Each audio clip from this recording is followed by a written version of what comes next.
ఖమ్మం జిల్లా మధిర పట్టణానికి చెందిన నిస్సి హరిణి అనే ఒక యువతి చేస్తున్న సేవా కార్యక్రమాలు చాలామందికి ఆదర్శంగా నిలుస్తున్నాయి. తాను పడిన కష్టాలు మరొకరు పడకూడదు అన్న సంకల్పంతో తన శక్తి మేరకు నిధులను సమకూర్చుకుని అనాథలను, వృద్ధులను చేరదీసి ఒక ఆశ్రమం ఏర్పాటు చేసి అక్కడ వారి ఆలనా పాలన చూస్తున్నారు. కరోనా సమయంలో ధైర్యంగా కరోనా బాధితులకు దగ్గరుండి సేవలందించడంతో పాటు కరోనా కారణంగా మరణించిన వాళ్లకి దహన సంస్కారాలు నిర్వహించారు. నిస్సి హరిణి చేస్తున్న ఈ సేవలకి ఎన్నో ప్రశంసలు వచ్చాయి. ఈ ప్రశంసల కన్నా కూడా తన సేవలందుకున్న వాళ్ల ఆశీస్సులే తనకు చాలా ఆనందాన్ని ఇస్తాయి అంటారు. అందరికీ నమస్కారం. మాది ఖమ్మం జిల్లా, తెలంగాణ, మధిర. గత 3 సంవత్సరాల నుండి నేను ఆదరణ సేవా ఫౌండేషన్ వృద్ధుల ఆశ్రమాన్ని స్థాపించాను. ఇక్కడ ఎంతోమంది వృద్ధులు, మతిస్థిమితం లేనివారు, అనారోగ్యంతో బాధపడుతున్నవారు ఇక్కడ ఆశ్రయం పొందుతున్నారు. ఇక్కడ కళ్ళు లేని వాళ్ళు, వినికిడి సమస్య ఉన్నవాళ్ళు, మాట రాని వాళ్ళు, షుగరు, బీపీతో బాధపడుతున్నవారు, పక్షవాతంతో బాధపడుతున్నవారు ఇక్కడ ఆశ్రయం పొందుతున్నారు.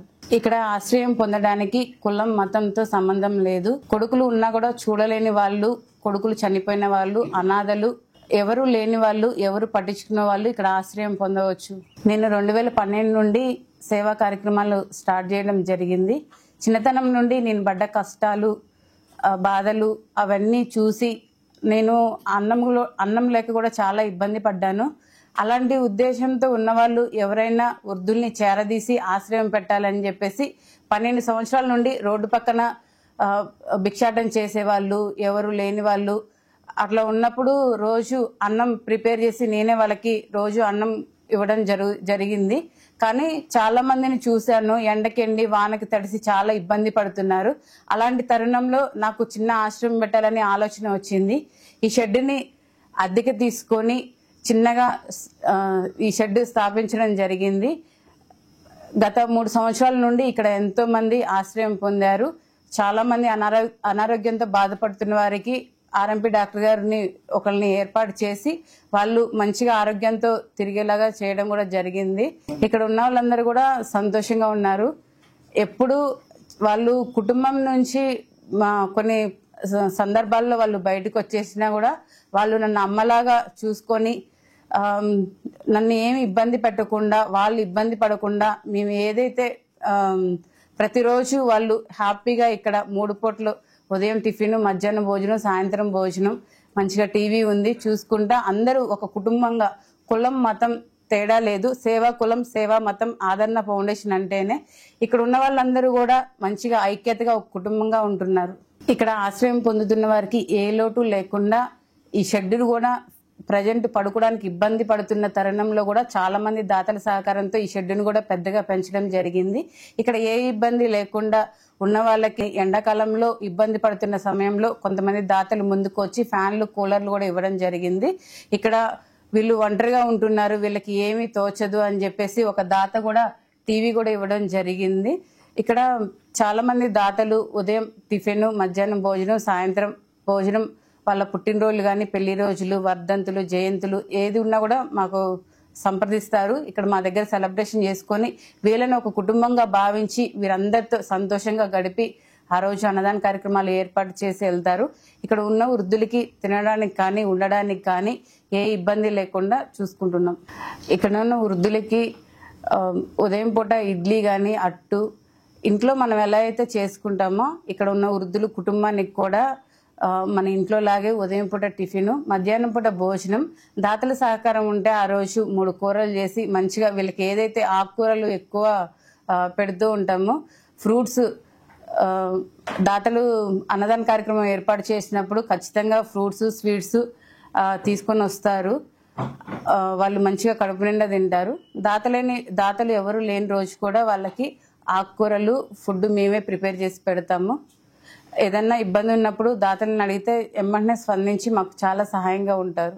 ఎప్పుడైనా ఇబ్బంది అయిన తరుణంలో బియ్యం కానీ, సరుకులు కానీ లేనప్పుడు కొందరు మా మదిరిలో ఉన్న వాళ్ళు కానీ, కొన్ని విలేజెస్లో ఉన్న వాళ్ళు కానీ, కొన్ని ఆర్గనైజేషన్స్ కానీ మాకు సపోర్ట్ చేస్తూ ఉంటాయి. ఎవరైనా మాకు ఇట్లా ఇబ్బంది ఉంది సార్, మాకు బియ్యం, సరుకులు కావాలి సార్ అంటే వస్తు రూపంలో అందించండి అంటే చాలామంది దాతలు ముందుకు వచ్చి ఇది మా మదర్లో ఉన్న దాతలు కూడా మంచి మనసున్న మహానుభావులు ఎంతో మంది ఉన్నారు. నా కష్టం చూసి చాలా మంది కూడా ముందుకు వచ్చి వీరికి నైటీలు కానీ, బట్టలు కానీ, బియ్యం, సరుకులు, వీళ్ళకి ఏదైతే నీడ్ ఉందో అది ఖచ్చితంగా అందిస్తారు. ఒక ఆడపిల్లగా నేను ఈ సమాజ సేవ చేయడానికి వచ్చినప్పుడు చాలా నిందలు, అవమానాలు, బాధలు అన్నీ పడ్డాను. అయినా కూడా ఎక్కడా వెనుదిరగలేదు. ఎన్ని సమస్యలు వచ్చినా, కష్టాలు వచ్చినా కూడా అది నిలదొక్కుని ముందుకు వెళ్ళాను. ఈరోజు ఈ స్థావరాన్ని ఏర్పాటు చేసి ఒక 12 మందిని మాత్రం నేను వీళ్ళకి ఏ లోటు లేకుండా చూసుకున్నాను. ఇంకా మనసున్న మంచివారు ముందుకు వస్తే చాలా మంది ఆశ్రమాల్లో ఎవరు లేనోళ్ళు చాలా మంది అడుగుతున్నారు. కానీ తీసుకున్నాం అంటే వాళ్ళు వస్తారు, వదిలిపెడతారు. కానీ చూడాలంటే చాలా కష్టము. ఇక్కడ ఉన్న వాళ్ళకి తీసుకునే వాళ్ళకి ఏమి చూడకుండా తీసుకున్నా కూడా ఉపయోగం ఏమి ఉండదు.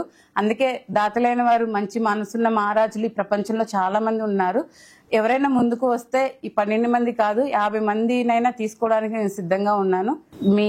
మీ కుటుంబాల్లో జరిగే ఏ ఫంక్షన్లోనైనా మీరు బట్టలు, భోజనం కార్యక్రమాలు ఏర్పాటు చేసుకుంటారు. అలాగే మీరు కూడా మీ కుటుంబంగా భావించి మీరు ఏదైనా నూతన వస్త్రాలు కొనుక్కోవడానికి వెళ్ళినప్పుడు దయచేసి వీరికి కావలసిన నైటీలు కానీ, ఫంక్షన్లు ఏదైనా చేసుకుంటే వీరికి కావలసిన బియ్యం కానీ, గ్రాసెస్ కానీ అందించండి. మీరు వీరికి ఏది ఇచ్చినా సరే వీళ్ళు చాలా హ్యాపీగా ఫీల్ అవుతారు. వీళ్ళు మొహంలో ఉండే చిరునవ్వు మీ కుటుంబాలకి, మీకు చాలా ఆశీర్వాదకరంగా ఉంటుంది.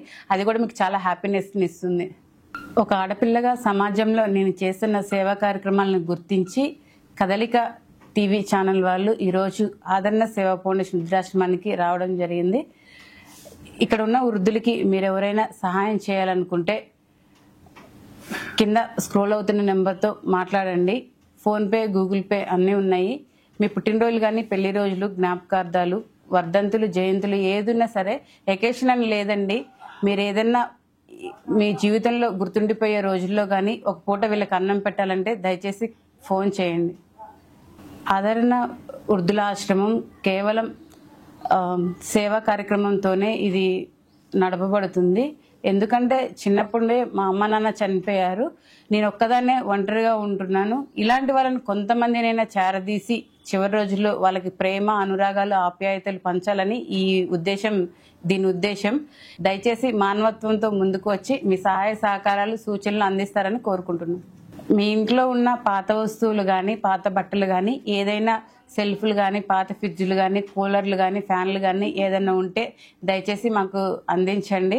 అవి మీరు పాత సామాన్లకి వేసే బదులు మాకు ఇస్తే అవి చాలా మాకు ఉపయోగకరంగా ఉంటాయి. ఈ వీడియో చూసిన వాళ్ళు మాకు సహాయం చేయాలనుకుంటే చేయండి. ఒకవేళ మీరు సహాయం చేసే పరిస్థితులు లేకపోయినా ఈ వీడియో కొంతమందికైనా పంపించండి. వారు గొప్ప మనసుతో ఇక్కడున్న వృద్ధులకి సహాయం చేస్తారు. ఇక్కడ నేను వంట చేస్తానండి. ఇక్కడ రోజు ఉదయం టిఫిన్ వేస్తాను, ఉదయం పొద్దున్నే వస్తాను. మేడం బయటికి వెళ్తుంటుంది, అన్నీ సమకూర్చిద్ది. నాకు ఏది కావాలన్నా నైట్ పూట తెచ్చిద్ది.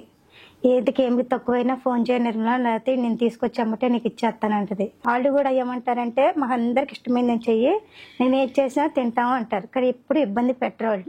వాళ్ళు అడిగితే అదే చేయమన్నా అదే చేస్తాం. ఒక్కోసారి లేదమ్మా ఇది బాగోలేదని అన్న మాట ఎవ్వరూ అనరు. అందరు ఇష్టపడి వాళ్ళ ఇష్టంగా వాళ్ళకి ఏది కావాలంటే ఒకరోజు దోశ చేస్తాం, ఒకరోజు చపాతీ చేస్తాం, ఒకరోజు పూరి కూడా ఏమంటే వద్దమ్మా పూరి ఎండాకాలం తినమంటారు.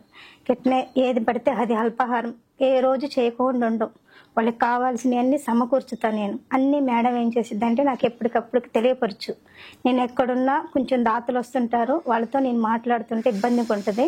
నువ్వు చూసుకో నిర్మలా, బరువు బాధ్యత అంతా నీకు చెబుతున్నా. నీకెంత ఉందో నాకు అంతే ఉంది. మన ఇద్దరం ఒక పనిగా చేద్దాం. వీళ్ళకి ఎంతో పుణ్యంగా ఉంటుంది. మనం తోడే ఉన్నాం కాబట్టి ఎక్కడ పుట్టామో ఎక్కడ పెదికామో కలుసుకున్నాము, అంతా సేవ చేద్దామని దేవుడు నిర్ణయించిండేమో. వీళ్ళకి సపోర్ట్ ఉందామని నన్ను కూడా చాలాసార్లు అడిగింది. సరే మేడం అన్న. నేను మేడం మాటని ఎప్పుడూ కాదనలేదు. ఏది కావాలన్నా ఇది కావాలన్నా, ఎవరికైనా ప్రాణం బాగలేదంటే ఎమ్మటే ఫోన్ చేస్తే ఆర్ఎంపీని తీసుకొని వచ్చేసింది. తీసుకొని వస్తే వాళ్ళలో ఎవరికో ఒకళ్ళు ఫోన్ చేసినా కానీ ఎవరు ఫోన్ ఎత్తరు. వాళ్ళు సీరియస్గా ఉన్నా కానీ ఎత్తరు. ఒక తల్లిగా అప్పటికప్పుడు తీసుకుపోయి కావాల్సిన మెడిసిన్స్, కావాల్సిన ఇంజక్షన్లు అన్నీ చేపించింది. పద్మావతి, చెరుకువాడ, సంవత్సరం నుంచి అంటున్నాను. ఆగస్టు వస్తే సంవత్సరం బానే ఉంది, మేడం బానే చూస్తుంది. పొద్దుట టిఫిన్ అండి, మధ్యాహ్నం భోజనం, సాయంకాలం భోజనం. చికెన్ మటన్ అవి నాకు పడవండి, మజ్జిగ పోసుకుని తింటున్నామండి. కూరలేం పట్టలేదు సార్. 2 పిల్లలు, మా పాప బాబు పుట్టిపోయారు. ఖమ్మండి. నాకు పిల్లలేదు, పాప చదువుకున్నా, పాప బాగోదండి. అందుకే ఇక్కడే ఉంటానండి. 2-3 సంవత్సరాలు అవుతుంది. అన్ని అమ్మాయి చూసుకుంటా. అందుకే అమ్మాయి దాచిపెట్టి చంపలేదండి నాకు ఇంతవరకు.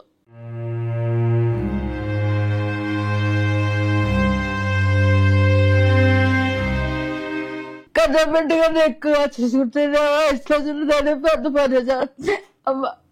అదే పెళ్ళిగూడు అండి. నాకు అమ్మ నాన్న ఎవరు లేరండి. తాడిపుట్టిన వాళ్ళు చచ్చిపోయారండి. చెల్లెలు కొడుకులు ఇక్కడ చేర్పించారండి. నాకు మొగుడు లేరండి, పిల్లలు లేరండి. నన్ను కన్న కూతురులా చూసుకుంటుందండి ఆవిడ. భోజనం గట్రా బాగా పెట్టి బాగానే చూస్తుంది. అన్నం కానీ గుడ్లు కానీ అన్నీ బాగానే చేస్తుందండి. మేడం గారే చూసుకుంటుందండి. అమ్మా నాన్న చచ్చిపోయారు, అన్నలు ఎవరు పట్టించుకోవట్లేదు. ఎవరు లేక ఇక్కడికి వచ్చి ఇల్లు వాకిలి పడలేదు సార్. మాకు ఇక్కడికి వచ్చి బతుకుతున్నా సార్.